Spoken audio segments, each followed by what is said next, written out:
جو اس نے 5 سالوں بعد اچیو کرنا تھا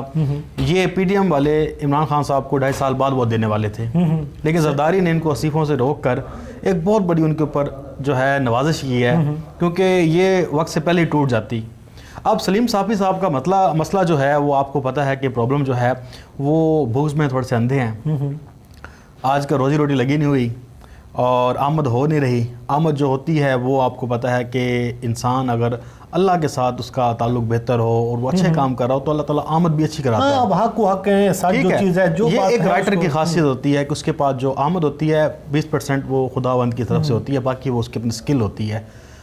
اب صافی صاحب کو جو بھی نظر آتا ہے، جو بھی چیز نظر آتی ہے وہ عمران خان کے خلاف نظر آتی ہے، اور جب آمد نہ ہو، فرسٹریشن ہو تو پھر آپ گالیاں نکالتے ہیں، بہت مشکل اچھا مغیث سے یہ جو ایک سوال کیا جا رہا ہے کہ جی کچھ لوگ یہ ایک تاثر دینے کی کوشش کر رہے ہیں، ڈسکشن بھی یہ ہو رہی ہے کہ جی پی ڈی ایم نے اپنے پتے کچھ چھپائے ہوئے ہیں، وہ کل شو نہیں کروانا چاہ رہی تھی لیکن فیصلے کچھ بڑے کیے گئے ہیں، اور جو حکومت کے لیے ہونے جا رہے ہیں 31 دسمبر کے بعد وہ بڑا خطرناک ہوگا۔ کیا خطرناک ہوگا؟ ضمیر صاحب دیکھیں، ہر پارٹی جو ہے نا وہ پاکستان کے پولیٹکس میں ہر بندہ یہ چاہتا ہے کہ اس کا ایک پریشر بلڈ رہے۔ آپ عمران خان صاحب کے دھرنے اٹھا کر دیکھ لیں تو عمران خان صاحب اور طاہر القادری صاحب بھی یہی کرتے رہے تھے، صحیح کہہ رہے ہیں، وہ کہتے تھے کہ آج ہم بڑا اعلان کرنے والے ہیں، کل بڑا اعلان کرنے والے ہیں، لیکن اعلان نہیں ہوتا تھا، پریشر بلڈنگ تھی۔ آپ جیسے عمران خان صاحب نے کہا کہ میں نواز شریف سے جیتوں گا نہیں بلکہ اس کو میں یہ خود ہار مانے گا۔ فرق ہے نا، ایک بندہ کہتا ہے کہ میں نے اسے جیتنا ہے، ایک کہتا ہے کہ یار یہ بندہ خود ہار مان جائے گا، ڈیفرنٹ آپ کی اپروچ ہے۔ خان صاحب نے یہی کیا کہ نواز شریف کو اتنا تھکا دیا، اس طرح کے حملے کیے، اس طرح کے انہوں نے اس کے خلاف جو ہے اپنی کمپین چلائی کہ میڈیا بھی ان کے ساتھ تھا، عوام بھی ان کے ساتھ تھی اور چارج تھے، ٹھیک ہے نا۔ لیکن یہاں پی ڈی ایم کا مسئلہ اور ہے، پی ڈی ایم اپنے پتے شو اس لیے نہیں کرا رہی، وہ ایک ڈراوا دے رہے ہیں کہ یار ہم استعفے دے دیں گے، ٹھیک ہے۔ کچھ ایسی چیزیں ہیں کہ وہ جو کہتے ہیں کہ اگر ہم نے وقت سے پہلے ہی کر دی تو ہم پھر ہماری وقت نہیں رہے گی۔ یہ اصل میں معاملہ کھینچ کے لے کے جانا چاہتے ہیں 4 سالوں تک، ابھی تو 2.5 سال 2 سال ہوئے ہیں، تو 1 سال یہ مزید اسی طرح سے حکومت گرائیں گے نہیں، یہ کھیل کھیلتے رہیں گے، یہ کھیل کھیلنا ہوتا ہے، کیونکہ ان کا مقصد عمران خان کی حکومت اب گرانا نہیں رہ گیا، کیونکہ انہیں پتہ ہے کہ ان ہاؤس میں ہم چینج لا نہیں سکتے، ہمارے پاس نمبر پورے نہیں ہے۔ شاہد خاقان عباسی نے بالکل صاف کہا ہے، انہیں اب پتہ چل گیا کہ استعفے دینے سے ہماری بات نہیں بنے گی، کیونکہ سینٹ کا الیکشن بھی ہو جائے گا اور 84 ممبران جو ہیں وہ ایوان میں رہیں گے، تو عمران خان صاحب حکومت کرتے رہیں گے۔ رات اعتزاز احسن نے گیم واضح کر دی انہوں نے، ٹھیک ہے جی۔ اعتزاز احسن صاحب کی بات کو میں ٹھیک ہے، یہ کوئی انہوں نے الہامی بات نہیں کی، لوگ اسے بڑا جو ہے ایگریجیٹ کر کے دے رہے ہیں۔ اعتزاز احسن وہ بدنیت شخص ہے جس نے ہمیشہ جو بڑے جو طبقات ہیں ان کو نوازا ہے، یا آپ ملک ریاض اٹھا کے دیکھ لیں، آپ نیسلے والے دیکھ لیں، یہ آپ جو ہے چیف جسٹس صاحب تھے جو ثاقب نثار صاحب، تو یہ کون سی بات کہلاتے ہیں؟ یہ کہتے ہیں ہم لیفٹ کے لوگ ہیں، ایک رائٹ ونگ ہوتا ہے، ایک لیفٹ ونگ ہوتا ہے۔ یہ لیفٹ کا اپنے آپ کو بندہ کہتا ہے، لیکن یہ کارپوریٹ سیکٹر کا نمائندہ ہے، کارپوریٹ سیکٹر کو ہمیشہ سے اس نے تحفظ دیا ہے۔ اب یہ جو آ کے باتیں کرتا ہے اور اپنے آپ کو بہت بڑا چیمپئن بلاتا ہے، تو جو پیپلز پارٹی نے غریب لوگوں کے ساتھ کیا ہے، اگر یہ اتنا کمیونسٹ تھا، اتنا یہ مڈل کلاس لوگوں کا درد رکھنے والا تھا، تو استعفیٰ پہلے دیتا، لیکن یہ ایک بدنیتی ہے۔ اچھا، اعتزاز احسن صاحب کو کوئی جو ہے پارٹی لفٹ کراتی نہیں ہے اور میڈیا نے اسے اٹھایا ہوتا ہے، وہ الگ سی بات ہے، اور یہ انٹرویو کیسے پلانٹڈ ہوتے ہیں، کس طرح اعتزاز احسن بھی میسیج کرتا ہے کہ جی آپ مجھے لے لیں، تو وہ سب ٹھیک ہے، ان کی عزت رسپیکٹ، برسٹر ہیں الگ ہے، لیکن کچھ بدنیتی ہیں، جیسے چیئرمین سینٹ جو تھے، جو پیپل پارٹی کی طرف سے تھے، وہ کیا نام تھا؟ نہیں یار، وہ چیئرمین سینٹ ان سے پہلے رضا ربانی کی آپ کتاب پڑھیں نا تو آپ کو لگتا ہے کہ اس کے اندر گمنام ہیروز کے بارے میں لکھا ہوا ہے جو جمہوریت کے لیے شہید ہوئے ہیں، تو ان سے بڑا جو ہے جمہوریت کا کوئی داعی نہیں ہے، لیکن آپ ان کی چیزیں دیکھ لیں تو آپ کو فرق نظر آئے گا کتنی بڑی منافقت ہے۔ آخر پر بات کر لیتے ہیں کہ خواجہ آصف نے رات منصور علی خان کے پروگرام میں ایک بات کی، انہوں نے کہا کہ جب میں وزیر خارجہ تھا یا جب وزیر دفاع رہا ہوں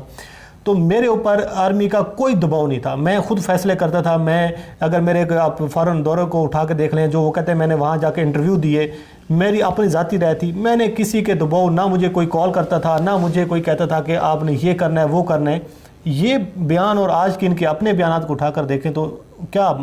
یہ کیا اس پہ کیا کہیں گے؟ ضمیر صاحب، وہ ایک تھوڑی سی بات رہ گئی تھی پیچھے نا، وہ جو آپ نے کہا کہ یہ جو ہے کیا پتے شو کر رہے ہیں نہیں کر رہے ہیں، وہ ایک یہ ہے کہ جو ان کے پاس پتے رہ گئے ہیں وہ صرف ایک ہی رہ گیا ہے، اور وہ یہ ہے کہ اب رولا ڈالیں سڑکوں پہ آ کر، اور اس کے علاوہ کچھ نہیں ہے. ٹھیک ہے، جو چھپانے کی آپ نے بات کی، تو یہ ایک میڈیا کے ذریعے ایک تاثر بنایا جائے گا، اور وہ شروع سے جو بناتے رہے ہیں دسمبر میں استعفیٰ 2 نہیں 3 نہیں، وفادار حق ادا کریں گے، حق ادا کرنے کے لیے باقی ہے. باقی میرے خیال سے پی ڈی ایم کے پلے اب کچھ نہیں رہا. اس 8 دسمبر کی جو میٹنگ ہوئی ہے اس کے بعد خاص کر مریم نواز کو جو اس کی میں اب نانی 420 جو کہہ لیں تو اس کی جو اوقات دکھائی گئی ہے کہ تم کل کی بچی ہو،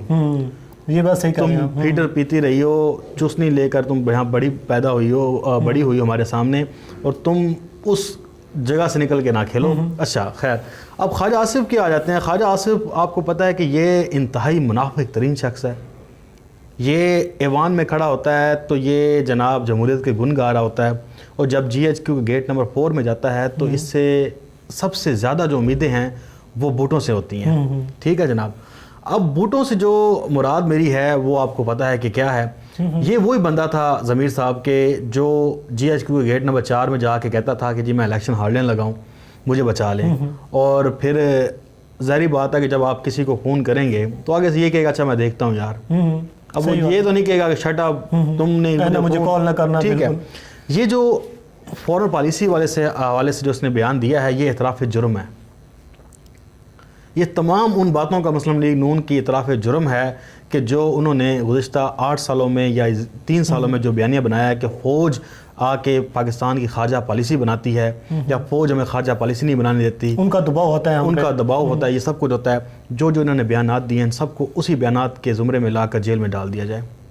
اور ان سے پوچھا جائے کہ یا تو یہ سچ ہے یا وہ سچ ہے. ہاں بالکل صحیح بات ہے. ٹھیک ہے، آپ فوج پہ ساری زندگی یہ الزام لگاتے رہے کہ وہ ہماری خارجہ پالیسی میں سب سے زیادہ انٹرفیئرنس کرتی ہے، وہ خارجہ پالیسی بنانے نہیں دیتی. اگر ہمیں خارجہ پالیسی بنانے دی جائے تو ہم پاکستان کو کبھی بھی آئسولیٹ نہیں ہونے دیں گے. لیکن اس سے یہ ظاہر ہوا کہ یہ لوگ کتنے منافق ہیں، کتنے جھوٹے ہیں. اور خواجہ آصف پہ کسی بات پہ یقین نہ کریں. اس نے اس انٹرویو میں محمد ضمیر صاحب جو فوج کے اوپر الزامات لگائے ہیں وہ باجوہ صاحب کو میرے خیال سے یہ D G S P R کیا بات پہنچ گئی ہے، کیونکہ وہ کہتا ہے کہ مجھے